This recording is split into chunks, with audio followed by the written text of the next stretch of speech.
پھر پلک جھپکنے میں سب کچھ بدل گیا۔ صوفے کے پیچھے سے رئیس نے وہی زنجیر جس سے کتے بندھے ہوئے تھے چھوٹے ملک کی گردن میں ڈال دی اور ایک بل دے دیا۔ کتے مخالف سمت میں زور لگا رہے تھے کیونکہ انہیں اپنے شکار کی اشتہار انگیز بو کھینچ رہی تھی۔ ملک تڑپا اور اس نے دیوانہ وار ہوا میں ہاتھ پاؤں چلائے۔ اس کے نمک خواروں نے اس تک پہنچنے میں دیر نہیں لگائی۔ دونوں نے فوراً کتوں کو پکڑ لیا اور انہیں ملک کی طرف کھینچا تاکہ زنجیریں ڈھیلی ہو جائیں، مگر اس سے پہلے کہ ملک آزاد ہوتا یا کتے چھوڑے جاتے، میں نے نیلم کی آواز سنی، خبردار جو کوئی اپنی جگہ سے ہلا۔ مجھے اس کے ہاتھ میں ریوالور نظر آیا۔ اس نے یقیناً چند سیکنڈ کی مہلت کا فائدہ اٹھاتے ہوئے چھوٹے ملک کی جیب سے نکالا ہوگا۔ نیلم کی آواز نہیں، اس کا ہاتھ بھی کانپ رہا تھا، مگر وہ پوری طرح ہوش میں تھی۔ رک جاؤ، سب رک جاؤ، بالکل کوئی حرکت نہ کرے ورنہ میں گولی مار دوں گی ملک کو۔ نیلم نے ریوالور کی نال کا رخ ملک کے سر کی طرف رکھا۔ سب پر سکتہ سا طاری ہو گیا۔ کتوں کے سوا جو اب بھی گڑا رہے تھے اور زور لگا رہے تھے، سب پتھر کے بت کی طرح منجمد ہو گئے۔ رئیس زنجیر نکال لے، نیلم نے حکم دیا۔ ملک کے حلق سے خر خر کی آوازیں آنی بھی بند ہو گئیں اور وہ صوفے پر کسی لاش کی طرح بے دم پڑا تھا، لیکن وہ زندہ تھا۔ رئیس نے زنجیر کو اس کی گردن سے نکال لیا اور سیدھا کھڑا ہو گیا۔ اب مجھے بھی ہوش ہے اور میں نے ادھر ادھر اپنے کپڑے تلاش کیے۔ کپڑے کے کچھ فاصلے پر موجود تھے۔ خود اعتمادی کی بحالی کے لیے ضروری تھا کہ میں حیوان سے پھر انسان بن جاؤں۔ حالات نے ایک دم پلٹا کھایا تھا اور یہ سب رئیس کی وجہ سے ممکن ہوا تھا۔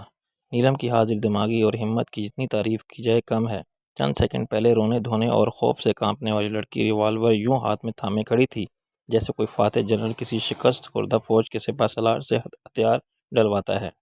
دو افراد جنہوں نے کتوں کے پٹے پکڑ رکھے تھے تاکہ زنجیر کی گرفت ان کی مخالف سمت میں زور آزمائی سے سخت نہ، نیلم پر نظر جمائے کھڑے تھے اور اس لمحے کے انتظار میں نظر آتے تھے جب انہیں پھر صورتحال کو اپنے حق میں کرنے کا موقع ملے۔ ان میں سے ایک پرتشویش نظروں سے چھوٹے ملک کی طرف دیکھ رہا تھا، دوسرے نے حق نمک ادا کرنے کے لیے احمقانہ جرات اور جانثاری کے جذبے کا مظاہرہ کیا اور کتے کے پٹے سے زنجیر کا حک الگ کر دیا۔ میں اس وقت کپڑے اٹھا چکا تھا جب ایک کتا خطرناک انداز میں غراتا اور جست لگاتا میری طرف آیا۔ میرے اوسان خطا ہو گئے۔ اس خونخوار جانور سے خالی ہاتھ لڑنا میرے بس کی بات نہیں تھی۔ میں نے گھبراہٹ میں ادھر ادھر دیکھا۔ قریب ترین درخت بھی مجھ سے 50 گز دور تھا، لیکن اس کے سوا کوئی جائے پناہ بھی نہ تھی۔ میں بھاگا ہی تھا کہ فضا میں ایک فائر گونجا اور پھر کتے کی ایک بھیانک چیخ سنائی دی۔ میں نے رک کر پلٹ کر دیکھا تو کتا سبزے پر لوٹ رہا تھا اور ہریالی میں اس کے خون کی سرخی پھیل رہی تھی۔ یہ منظر میری آنکھوں کے لیے بھی اتنا ہی ناقابل یقین تھا جتنا دوسروں کے لیے۔ وہ سب دہشت زدہ اس لڑکی کو دیکھ رہے تھے جو بے انتہا حسین تھی اور بہت نازک اندام اور پرکشش تھی، بڑی کامیاب ہیروئن تھی اور بہت شہرت رکھتی تھی، اچھی بھی اور بری بھی۔ وہ فلموں میں گاتی ناچتی نظر آتی تھی، حسن و شباب کی بجلیاں گراتی نظر آتی تھی اور وہ سب کچھ کر سکتی تھی جو عملی زندگی میں کوئی لڑکی نہیں کر سکتی۔ ابھی ابھی اس نے ثابت کر دیا تھا کہ یہ صرف نظر کا ہی نہیں، اس کے ریوالور سے نکلی ہوئی گولی کا نشانہ بھی بے خطا ہے۔ اس نے صرف ایک گولی چلائی تھی اور ایک کتے کو مار ڈالا تھا۔ اب اسے کچھ کہنے کی ضرورت نہیں رہی اور اس کا پیغام اور چیلنج سب نے سمجھ لیا تھا۔ کپڑے پہن لینے کے بعد میں نے ملک کو دیکھا۔ وہ اپنی گردن سے ہلاتا اٹھ بیٹھا تھا اور سر کو دائیں بائیں حرکت دے رہا تھا، لیکن اس کی نظر بے یقینی سے نیلم کو دیکھ رہی تھی، اس کتے کو دیکھ رہی تھی جو تڑپ تڑپ کے ٹھنڈا ہو گیا تھا، اپنے جانثاروں کو دیکھ رہی تھی جو کتے کی موت مرنے کے تصور سے ہی دہشت زدہ نظر آتے تھے۔ رئیس نے زنجیر کو جھٹک کے دوسرے شخص کو متوجہ کیا۔ کیوں پیارے، اب تو خود جائے گا یا اپنے باپ کو بھیجے گا مرنے کے لیے؟ چل کھڑا ہو جا، الف کی طرح ہاتھ اٹھا کے۔ اس شخص نے نیلم کی طرف یوں دیکھا جیسے پوچھنا چاہتا ہو کہ کیا آپ کا بھی یہی حکم ہے؟ نیلم نے سر کو خفیف سی جنبش دی اور اس نے ہاتھ اوپر اٹھا لیے۔ رئیس نے کتے کو زنجیر کے ساتھ ایسے کھینچا جیسے وہ ڈور سے بندھی ہوئی پتنگ ہو۔ آجا آجا، بچ گیا تو سالے، ورنہ بھوکے پیٹ میں لگتی گولی۔ میں نے آگے بڑھ کے نیلم کے ہاتھ سے ریوالور لے لیا۔ دوسرے ہاتھ کو میں نے اس کے شانوں پر پھیلایا اور اسے اپنے قریب کر لیا۔ بس اب تم ایزی ہو جاؤ، چاہو تو پیچھے بیٹھ جاؤ، تم نے کمال کر دیا آج۔ ٹھیک ہے پیارے، ہم نے تو کچھ ہی نہیں کیا۔ رئیس نے ایک ٹھنڈی سانس لی۔ میں نے ریوالور سے ملک کو اشارہ کیا، چلو اٹھو اور چلو۔ اس نے بڑی مشکل سے کہا، کہاں چلوں؟ ہمارے ساتھ؟ میں نے کہا، اور کوئی سوال مت کرنا ورنہ تمہارے ٹخنے میں سوراخ کر دوں گا۔ زندہ رہے تو ساری عمر لنگڑاتے پھرو گے۔ چھوٹا ملک اٹھ کھڑا ہوا۔ تم کیا سمجھتے ہو کہ یہاں سے زندہ بچ کے چلے جاؤ گے؟ میں نے کہا، ہاں، یا ہم اور تم زندہ سلامت جائیں گے ورنہ ہمارے ساتھ تمہاری لاش بھی گرے گی۔ یہ بات دوسروں کو بھی سمجھا دو کہ ہمارے راستے میں نہ آئیں۔ رئیس نے لمبی زنجیر کا ایک حلقہ بنا کے پھر پیچھے سے چھوٹے ملک کی گردن میں ڈال دیا۔ چلو پیارے، ذرا باہر کا راستہ بتاتے جاؤ، باقی سب کھڑے رہو ٹنا ٹن۔ ملک نے شدید احساس ذلت کو خاموشی کے ساتھ قبول کیا فائر کی آواز پر اور کتے کے چلانے کی آواز سن کے حویلی کے اندر سے بڑے ملک کی ماں اور دوسرے لوگ بھی باہر آ گئے تھے۔ ان میں شاید دونوں ملکوں کی گھر والیاں بھی ہوں گی اور ملازم بھی ہوں گے۔ اگر گنجائش ہوتی تو وہ اپنی جان پر کھیل کے بھی چھوٹے ملک کو بچا لیتے۔ ان کے پاس اسلحے کی کوئی کمی نہیں ہوگی، مگر وہ دیکھ رہے تھے کہ ریوالور میں موجود گولی اور چھوٹے ملک کے سر میں چند فٹ کا فاصلہ ہے، اور یہی زندگی سے موت کا فاصلہ ہے۔ ایک سیکنڈ کے 100ویں یا 1000ویں حصے کے اس فرق کی راہ میں مزاحمت کی کوئی دیوار حائل نہیں ہو سکتی تھی۔ چھوٹے ملک کی ماں سمجھدار عورت تھی، اس نے پہلے ہی صورتحال کو کنٹرول کر لیا تھا، اور ایک بار پھر وہ آگے بڑھی۔ ٹھہرو، اس نے پرتحکم لہجے میں کہا۔ میں نیلم کے ساتھ الٹے قدم باہر جانے والے راستے کی طرف بڑھ رہا تھا۔ میرے سامنے ملک تھا، اس کے گلے میں زنجیر پڑی ہوئی تھی۔ اس کے پیچھے رئیس تھا، جس نے ایک ہاتھ سے زنجیر تھام رکھی تھی اور دوسرے ہاتھ سے کتے کو پکڑ رکھا تھا۔ ہم سب ایک ساتھ رک گئے۔ ملک کی ماں نے دوسرے سب ملازمین کی طرف دیکھا۔ میری اجازت کے بغیر کوئی بھی کچھ نہیں کرے گا، آئی بات سمجھ میں؟ باقی سب تماشا دیکھنے والوں کی خاموشی نے اسبات میں جواب دیا۔ وہ آہستہ آہستہ میری طرف آئی۔ یہ لڑکے، کیا نام ہے تمہارا؟ ناصر، تم میرے بیٹے کو یرغمال بنا کے اپنے ساتھ لے جانا چاہتے ہو؟ میں نے کہا ہاں۔ آپ پریشان نہ ہو، یہ واپس آ جائے گا اور ہم اس کی جان کے بدلے میں آپ سے کچھ نہیں مانگیں گے، مگر یہاں سے زندہ سلامت نکلنے کی یہ ضروری ہے۔ دیکھو میری بات سنو، میں تمہیں روک نہیں سکتی۔ وہ ہمارے پیچھے پیچھے چلنے لگی، لیکن ہم عزت دار لوگ ہیں۔ میں رک گیا۔ مگر آپ کی نظر میں ہم جیسا کوئی عزت مستحق نہیں ہے، ہم پیدائشی بے عزت لوگ ہیں۔ اس کی آنکھوں میں آنسو آ گئے۔ تم نے ایک ہی زنجیر سے کتے کو بھی باندھ رکھا ہے اور میرے بچے کو بھی، تم اسے عزت کے ساتھ بھی لے جا سکتے ہو، کیوں؟ میں بھڑک اٹھا۔ آپ کے گھر میں آپ کے بیٹوں نے میرے ساتھ کتنی عزت کا سلوک کیا، کیا ماں ہے؟ آپ ضرور جانتی ہوں گی کہ آپ کے یہ سپوت اور ان کے عزت دار باپ انسانوں کی جان اور آبرو کے ساتھ کس قسم کا کھیل کھیلتے آئے ہیں۔ کبھی انہیں روکا آپ نے یا نہیں روکا ہوگا، کیونکہ یہ آپ کے بس کی بات ہی نہیں تھی۔ پھر آپ مجھے کیوں روک رہی ہیں؟ ملک کی ماں کا چہرہ دکھ، بے بسی اور ندامت کا تصویر بن گیا۔ آخر میں نے ہی تمہاری جان بچائی تھی، ایسا مت کہیں۔ تمہارے بیٹوں کی خوش فہمی تھی کہ میری جان لے سکتے ہیں۔ تمہیں غلط فہمی ہے کہ ہماری جان تم نے بچا لی۔ جان کا مالک خدا ہے۔ جان دینے یا لینے کا اختیار اس نے کسی ملک یا چودھری جیسے نمرود یا فرعون کو دیا ہوتا تو یہ دنیا ایک جیل خانہ ہوتی، جہاں غریب اور کمزور تشدد کے شیطانی طریقوں سے اذیت ناک موت مرتے رہتے۔ کیا تمہیں معلوم ہے کہ ابھی میرے ساتھ کیا ہونے والا تھا؟ تمہارا یہ بیٹا اسے تماشا کہہ رہا تھا۔ میرے قریب آ کر دیکھو، سونگھو، میرے جسم سے دہی اور مصالحے کی خوشبو کیوں آ رہی ہے؟ بس خدا کو ایسا منظور نہ تھا، ورنہ یہ کتے مجھ پر چھوڑ دیے جاتے اور میرا یہ زندہ جیتا جاگتا انسانی جسم ان کتوں کی خوراک بن جاتا۔ یہ کوئی پہلی بار کی بات نہیں، ایسا نہ جانے کتنی بار ہوا ہوگا۔ تم رحم بھی تو کر سکتے ہو۔ میں نے چوکس رہتے ہوئے ریوالور کا رخ ملک کے سر کی طرف رکھا۔ ہاں، اگر کوئی رحم کے قابل ہو، سانپ اور بچھو جیسے انسانوں پر نہیں، ان کا سر کچل دینا چاہیے تاکہ کسی اور کو نہ ڈر سکیں۔ لیکن دلائل سے ماں کی ممتا کے جذبات نہیں بدل سکتے تھے۔ خدا کے لیے اس کو چھوڑ دو۔ اس کی جان لے کر تمہیں کیا ملے گا؟ اگر لینی ہے تو میری جان لے لو، مجھے لے چلو اپنے ساتھ۔ میں نے اپنے دل کو پتھر کر لیا۔ تم باتوں میں لگا کہ میرا وقت ضائع کر رہی ہو۔ تم نے پولیس کو فون کر دیا ہوگا۔ تم چاہتی ہو کہ وہ ہمیں ہر طرف سے گھیر لیں اور میں ہتھیار ڈالنے پر مجبور کر دیں، مگر یہ بات اچھی طرح سمجھ لو کہ میں جیل نہیں جاؤں گا۔ میں اور تمہارا بیٹا ایک ساتھ اس دنیا سے جائیں گے۔ وہ زاروں قطار رونے لگی۔ تمہیں خدا رسول کا واسطہ، میں ہاتھ جوڑتی ہوں تمہارے آگے۔ میں نے ملک کی طرف دیکھا۔ چھوٹے ملک صاحب، ذرا دیکھو اور سے۔ منظر بدل گیا ہے یا صرف کردار بدلے ہیں؟ کچھ دیر پہلے بھی ایک عورت نے ایسے ہی آنسو بہاتے ہوئے یہی الفاظ تم سے کہے تھے۔ چھوٹے ملک کا چہرہ زرد پڑ گیا تھا۔ وہ غصے اور بے بسی سے اپنے ہونٹ کاٹ رہا تھا۔ آپ اندر جاؤ ماں جی، مجھے کچھ نہیں ہوگا، اور کچھ ہوا بھی تو بھائی صاحب ہیں نا، وہ بڑی دھوم دھام سے جنازہ اٹھائیں گے، خاندان کی عزت پر قربان ہو جانے والے چھوٹے بھائی کا شاندار سوئم اور چہلم کریں گے۔ ملک کی ماں نے ایک چیخ ماری اور لڑکھڑا کے گر گئی۔ ایسا مت کہو خدا کے لیے، وہ دھاڑے مارنے لگی۔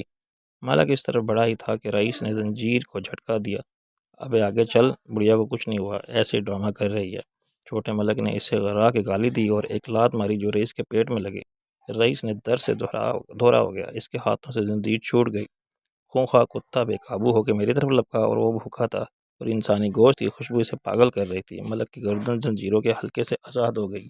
ایک لمحہ ضائع کیے بغیر میں نے ریوالور کا رخ بدلا اور گولی چلا دی۔ مجھ پر جست لگانے والا کتا مجھ سے صرف 2 فٹ دور تھا۔ اس نے ایک بھیانک آواز نکالی اور بھت سے زمین پر گر کے دردناک آوازوں کے ساتھ تڑپنے لگا۔ چھوٹے ملک نے اس مہلت سے فائدہ اٹھانے کی بھرپور کوشش کی۔ اس نے رئیس کو دبوچ کے ڈال بنانے کے لیے کسی وحشی درندے کی طرح حملہ کیا، مگر رئیس اس کے مقابلے میں دبلا پتلا اور پھرتیلا تھا۔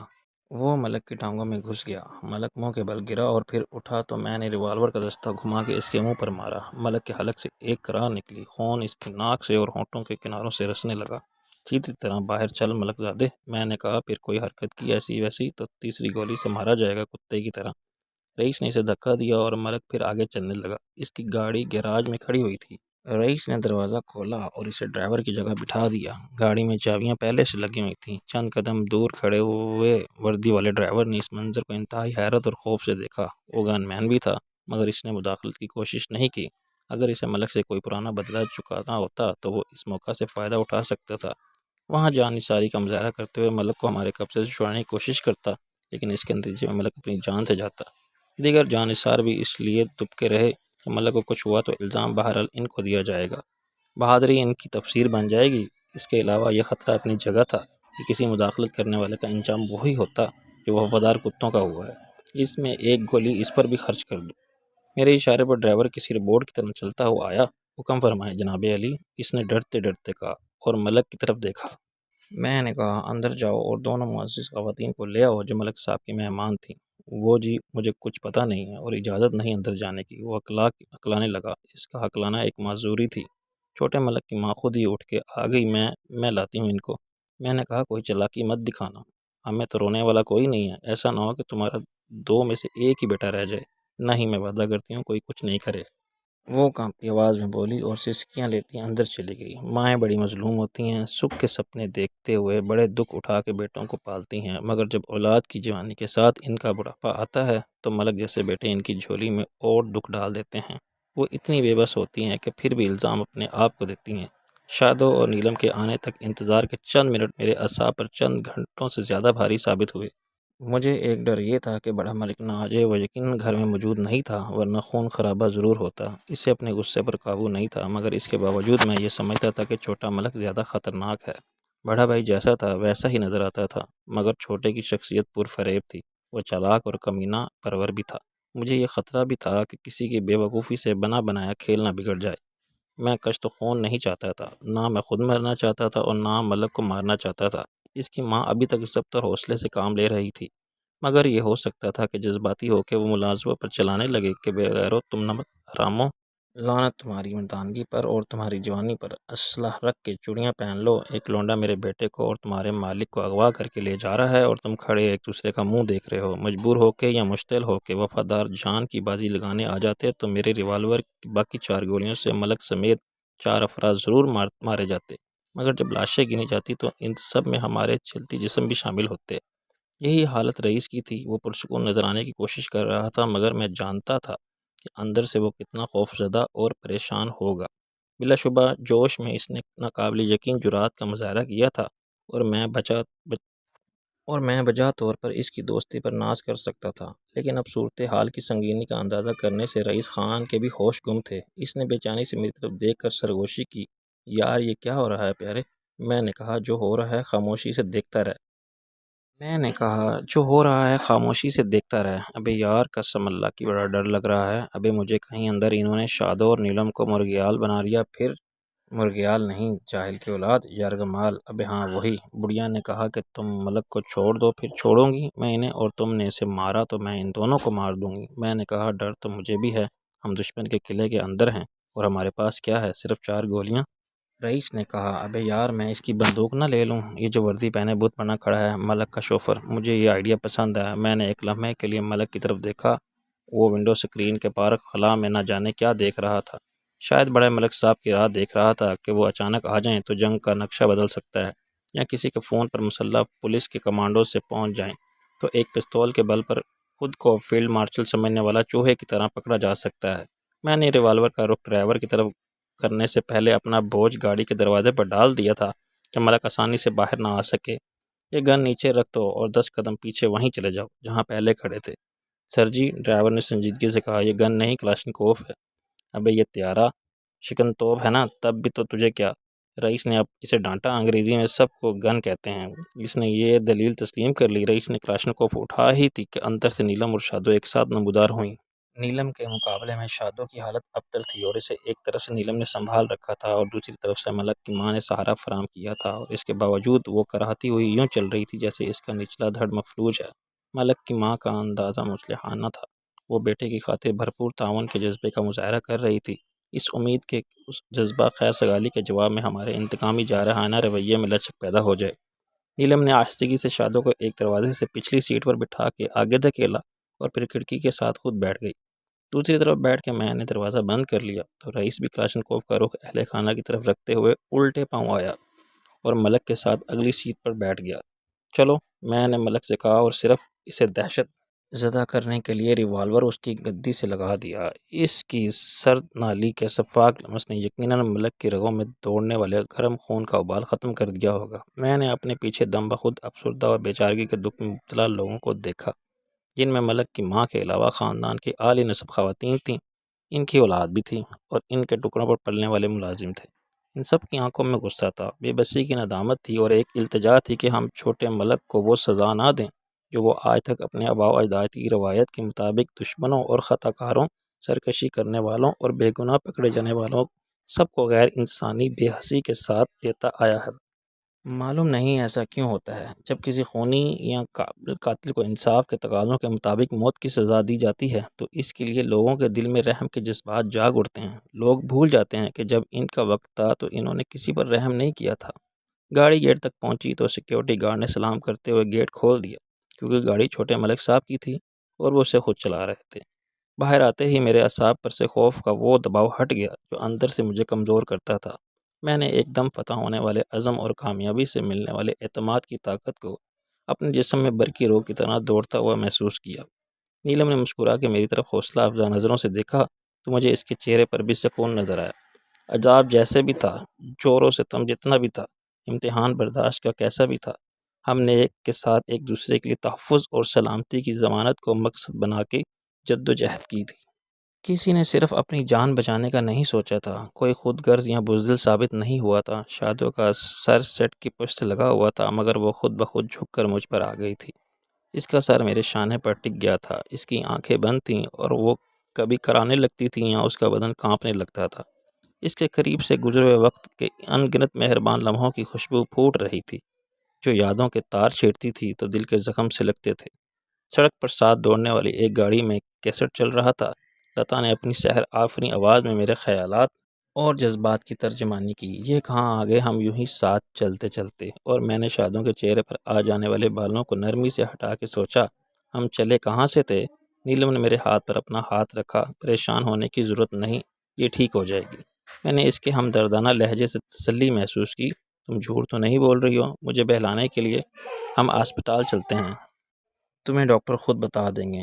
چھوٹے ملک کی موجودگی میں یہ سوال نہیں پوچھا جا سکتا تھا کہ کون سے ہاسپٹل میں۔ مجھے تو اس کینہ پرور شخص کی طرف سے یہ تشویش بھی لاحق ہو گئی تھی کہ وہ بعد میں آج کی ذلت کا بدلہ لینے کے لیے کس انتہا تک جائے گا۔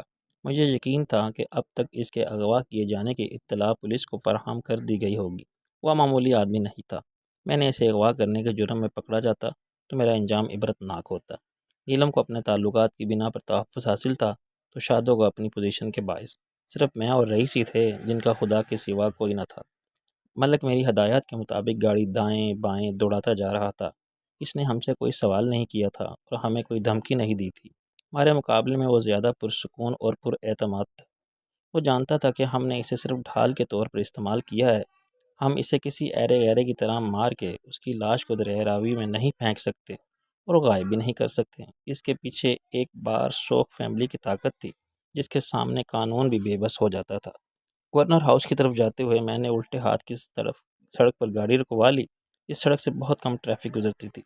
یہ سڑک آگے جا کے میو گارڈن کے پچھلے حصے کے احاطہ کرتی ہوئی نہر کی جانب چلی جاتی تھی۔ اس پر سائیکل یا موٹر سائیکل سوار تانگے اور کاریں ضرور آتے جاتے تھے مگر پیدل چلنے والا کوئی کم ہی نظر آتا تھا۔ میں نے ملک کے ریوالور کو خالی کیا اور اسے ایک رومال سے صاف کر کے اپنی شناختی فنگر پرنٹس مٹا دیے۔ یہ تمہاری امانت، اب مجھ پر یہ الزام نہیں رہا کہ میں نے تم سے اسلحہ چھینا، اس نے تلخی سے کہا، اور بہت سے الزامات ہیں تم پر جن کے لیے مجھے یہ ریوالور پھر لوڈ کرنا پڑے گا۔ میں نے کہا، ایک ریوالور میرے پاس بھی ہے اور اس میں بھی 6 گولیاں آتی ہیں اور جسے میں نہیں جانتا کہ میرا نام کس گولی پر لکھا ہوا ہے۔ ایسے تم بھی کچھ نہیں جانتے، میری زندگی تو بے حیثیت ہے۔ ابھی میں نے کچھ بھی نہیں کیا جس سے میری قدر و قیمت یا وقت کا تعین ہو سکے، لیکن تم ایک VIP ہو، تمہاری زندگی بہت قیمتی ہے۔ باپ دادا کا نام و نسب، ان کی جاگیر، تمہارا کاروبار اور تمہاری اپنی عزت و شہرت کی قیمت بہت زیادہ ہے۔ اپنی طاقت اور مالیت کے حساب سے تم ایک ہاتھی ہو تو میں ایک چیونٹی۔ اس نے کہا تم یہی کہنا چاہتے ہو نا کہ چیونٹی بھی ہاتھی کو مار سکتی ہے؟ عقل مند کو اشارہ کافی ہوتا ہے۔ میں یہ بھی واضح کرنا چاہتا تھا کہ ایک چیونٹی کی موت اور ہاتھی کی موت میں فرق نہ ہونے کے باوجود فرق ہے۔ مرا ہاتھی بھی 1.25 لاکھ کا مشہور ہے، چیونٹی کا مرنا کیا اور جینا کیا؟ تم مجھے کیا عقل سکھا رہے ہو؟ میں نے کہا تمہیں ایک آپشن پر غور کرنا چاہیے ملک صاحب، تمہارے اور میرے درمیان اختلاف یا دشمنی کی نہ کوئی وجہ ہے نہ بنیاد۔ بڑے ملک صاحب کی بات الگ ہے، میری بیوقوفی سے ان کا کچھ نقصان ہو گیا تھا، اس کی سزا میں نے خام خواہ پائی۔ انہوں نے اصل مجرم کے ساتھ جو بھی کیا مجھے اس سے کوئی سروکار نہ تھا، مگر میرے معاملے کو وہ بہت آگے لے گئے۔ اب ان کے ساتھ آگے میرا جو حساب ہوگا وہ آپ کے حساب سے الگ ہے۔ ہاں، میرا اور تمہارا حساب الگ ہے۔ میں نے کہا معلوم نہیں آپ نے کیوں یہ فرض کر لیا کہ میں خدا نخواستہ آپ کو بے عزت کرنا چاہتا تھا۔ آج میری بہت عزت فرمائی تم نے، وہ پھنکارا۔ میں نے کہا ملک صاحب اس معاملے میں پہل آپ نے کی تھی، میں نے آپ کا کیا بگاڑا تھا کہ آپ مجھ پر کتے چھوڑنا چاہتے تھے؟ میں نے جو کیا اپنی دفاع میں کیا، آپ کے 2 کتوں کا نقصان ہوا وہ میں پورا کرنے کے لیے تیار ہوں۔ رہی عزت کی بات تو جو تماشا میں بنا وہ آپ نہیں بنے۔ اگر آپ یہ لڑائی جاری رکھیں گے تو مجبوراً میں بھی لڑوں گا۔ آپ کی جنگ کا اپنا طریقہ ہے تو میرا بھی ایک طریقہ ہے جس کا پتہ وقت آنے پر چل جائے گا۔ اچھا یہی ہے کہ ہم دونوں سب کچھ بھول جائیں۔